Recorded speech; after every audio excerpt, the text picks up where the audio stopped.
இறை வார்த்தை மத்தேயு நற்செய்தி அதிகாரம் 22 இறைவசனங்கள் 34 முதல் 40 முடிய.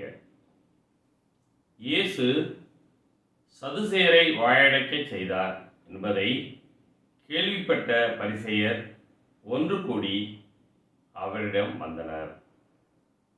அவர்களிடையே இருந்த திருச்சட்ட அறிஞர் ஒருவர் அவரை சோதிக்கும் நோக்கத்துடன், போதகரே, திருச்சட்ட நூலில் தலை சிறந்த கட்டளை எது என்று கேட்டார்.